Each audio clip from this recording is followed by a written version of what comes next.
The Constitution of India, Preamble.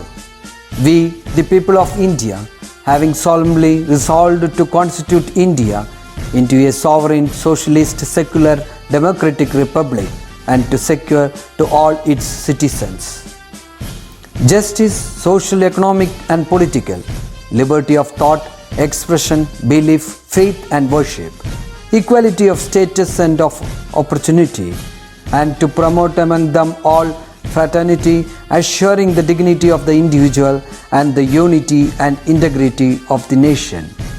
In our Constituent Assembly, this 26th day of November 1949, do hereby adopt, enact and give to ourselves this Constitution.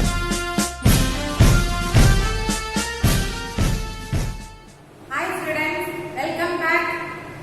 Before starting our new chapter, let me say what of a saint. Never be in a hurry. Do everything quietly and in a calm spirit. Do not lose your inner peace for anything whatsoever, even if your world seems upset. What does this mean? Even if the world turns upside down, we should not lose our inner peace. Do everything in a calm spirit and never be in a haste or hurry. Peace comes from within. So children, during this pandemic situation, you may feel restless or disturbed or uncomfortable. Avoid all the evil thoughts. Believe in yourself and your career. You will come out successful. The chapter which we are going to learn is related to the God. If there is no peace on earth, there will be conflicts and violation. Let's see how the world faces such reality.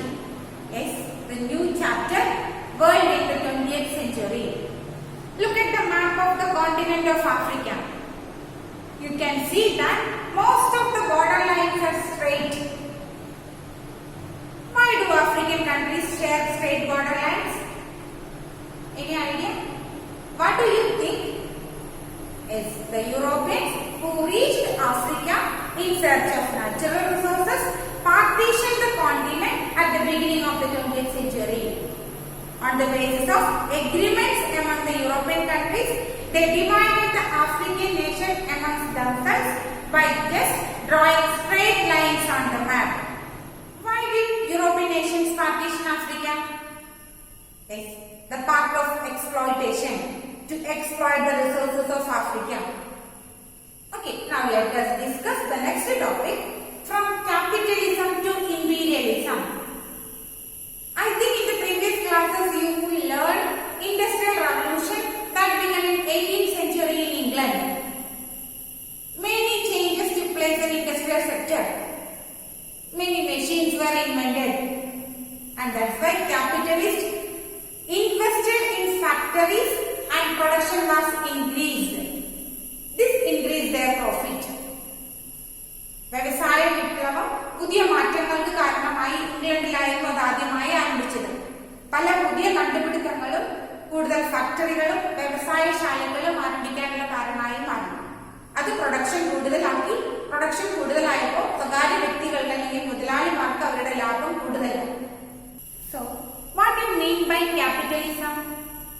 The economic system in which production and distribution are controlled by the capitalist with the aim to increase profit is known as capitalism. The advent of large-scale industries enhanced capital investment. Many nations produced more than they needed and more than they could accommodate in their domestic markets. This overproduction forced them to search for markets. As the search for markets by the industrialist countries in Europe led to the competition among them. The Europeans had already established trade relationship with Asian, African and Latin American countries. Using political power and military forces, the European countries economically exploited these nations. Later, they become the colonies of the European countries. This process is called colonization. The best example, India. India was the British colony. That already we discussed in previous classes.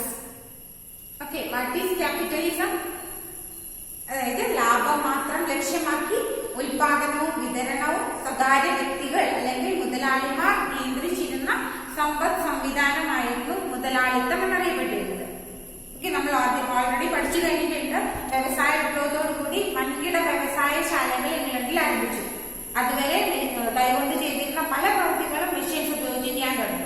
ഇപ്പൊ വൻകിട വ്യവസായശാലകളുടെ വരവോടുകൂടി കൂടുതൽ മൂലധനം അതിനുവേണ്ടി നിക്ഷേപിക്കേണ്ടതായി വന്നു.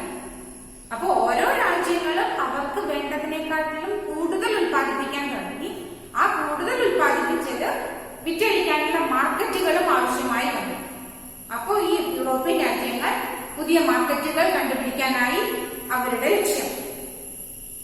ഇത് European രാജ്യങ്ങൾ തമ്മിലുള്ള വ്യാവസായിക മത്സരത്തിന് കാരണമായി മാറി.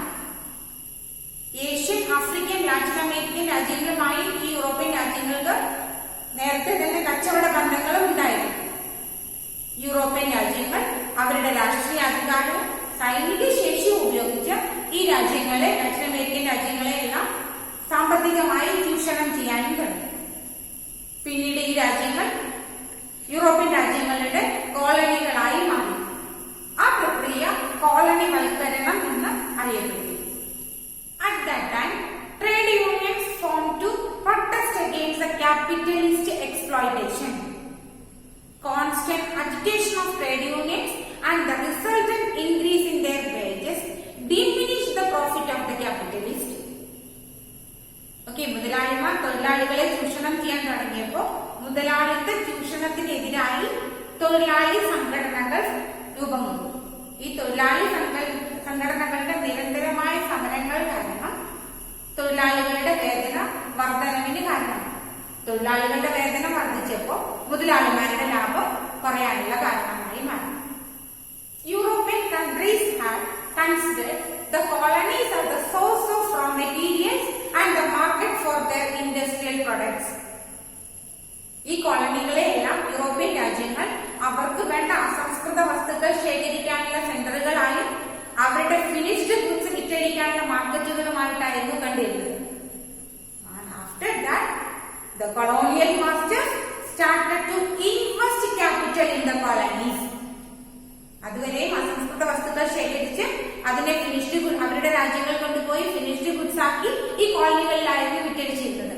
അത് മാറ്റി ഈ കോളനികളെ പ്രൊഡക്ഷൻ സെന്ററുകളാക്കി മാറ്റുന്നതിന് വേണ്ടി മൂലധനം കോളനികളിൽ തന്നെ നിക്ഷേപിക്കാൻ കഴിയും. Let us discuss what are the factors that induce colonial masters to invest capital in the colonies. Cheap labor, availability of raw materials, low cost involved in manufacturing and selling goods in colonies.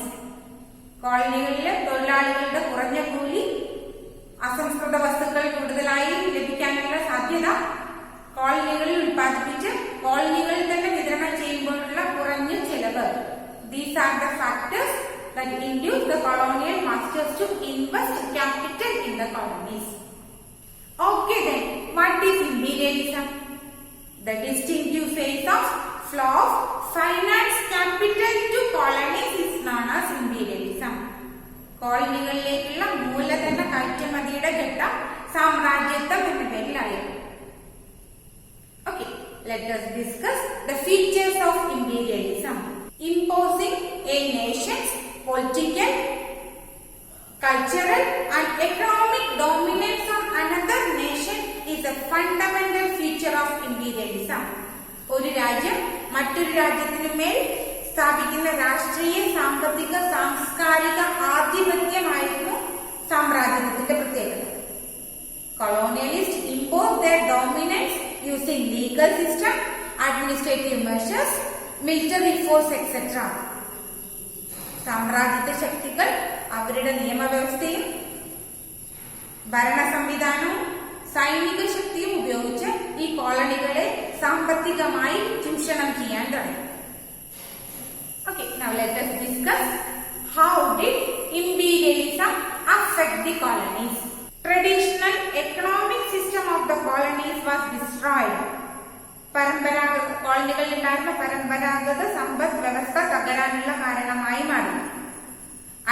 administrative and judicial system were replaced.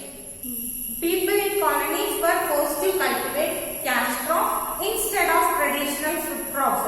പരമ്പരാഗതമായ ഭക്ഷ്യവിളകൾക്ക് പകരം നാണ്യവിളകൾ ഉൽപ്പാദിപ്പിക്കാൻ നിർബന്ധിതരായി. Poverty and unemployment increased. കോളനികളിലെ ദാരിദ്ര്യവും തൊഴിലില്ലായ്മയും വർദ്ധിച്ചു.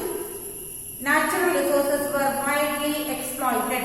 കോളനികളിലെ പ്രകൃതി വിഭവങ്ങൾ വ്യാപകമായി ചൂഷണം ചെയ്യപ്പെട്ടു അല്ലെങ്കിൽ കൊള്ളയടിക്കപ്പെട്ടു. Indigenous art, literature, language, culture and education system were destroyed. നമ്മുടെ കോളനികളിൽ ഉണ്ടായിരുന്ന തദ്ദേശീയമായിട്ടുള്ള കല, സാഹിത്യം, ഭാഷ, സംസ്കാരം, വിദ്യാഭ്യാസം എന്നിവയെല്ലാം തകരാനുള്ള കാരണമായി മാറി. Competition and conflicts among imperialist nations for colonies and markets led to the outbreak of wars.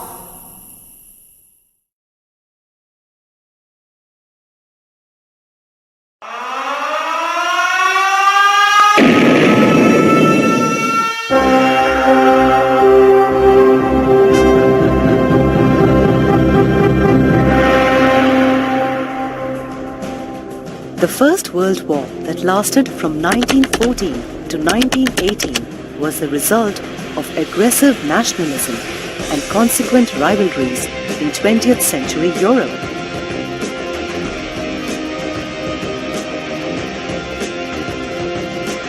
It is known as the First World War or the Great War due to its unprecedented proportions in terms of the number of nations involved and the global consequences of the war. Let's take a look at what led to this event.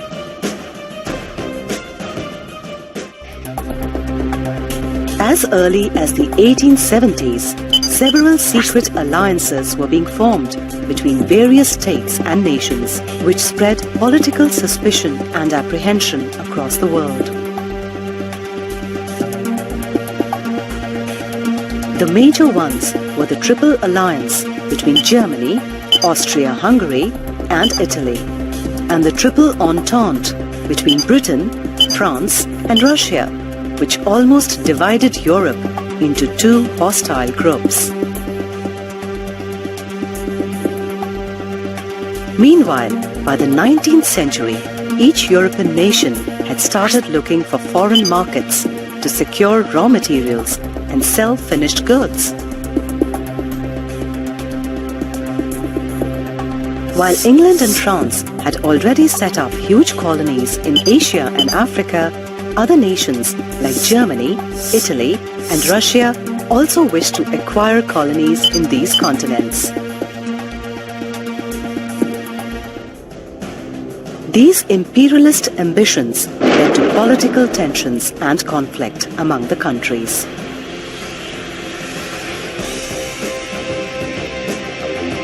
In an atmosphere of growing distrust, each country tried to stockpile armaments at a rapid pace, which further increased fear and suspicion among the countries.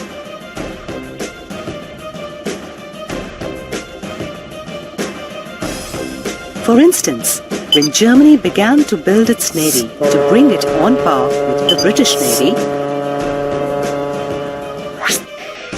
Britain and France grew highly apprehensive of Germany's growing military power. Conferences held at The Hague in 1899 and 1907 to control the international build-up of armaments failed to achieve their objective.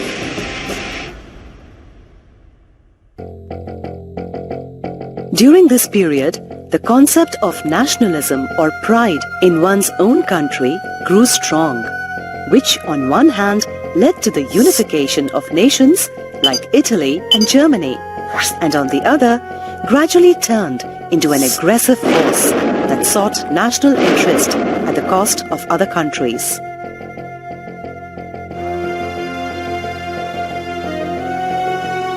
For instance, while France wanted to regain the regions of Alsace-Lorraine, which it had lost to Germany in the Franco-Prussian War.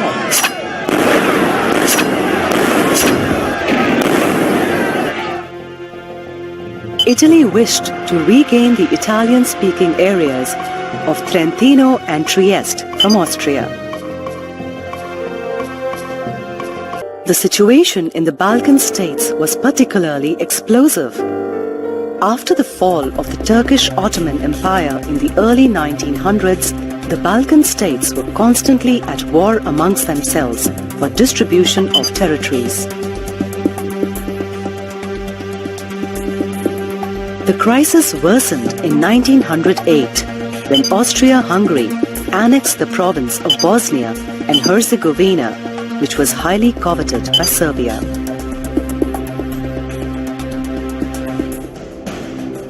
The intervention of other large powers like Russia and Germany in the Balkan led to a series of wars in the Balkan Peninsula and finally the First World War. The immediate trigger for the First World War also emerged in this region.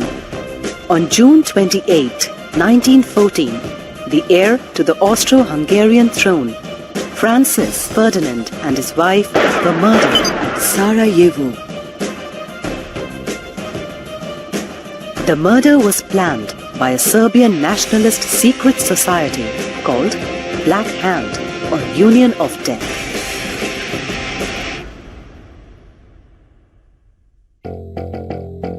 Austria, in turn, issued an ultimatum that made 11 demands of Serbia.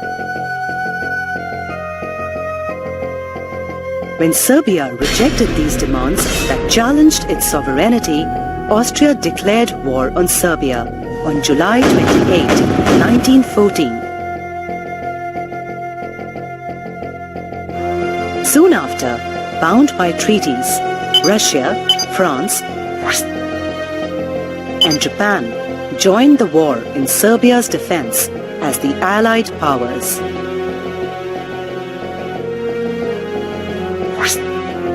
Germany, Turkey, and Bulgaria joined Austria-Hungary and formed the Central Powers in the war that followed.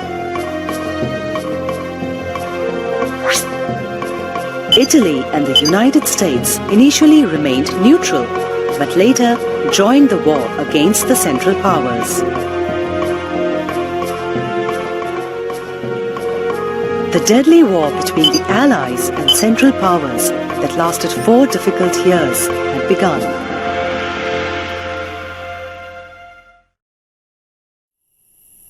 Okay, that's all today. We will continue in the next class with a new topic.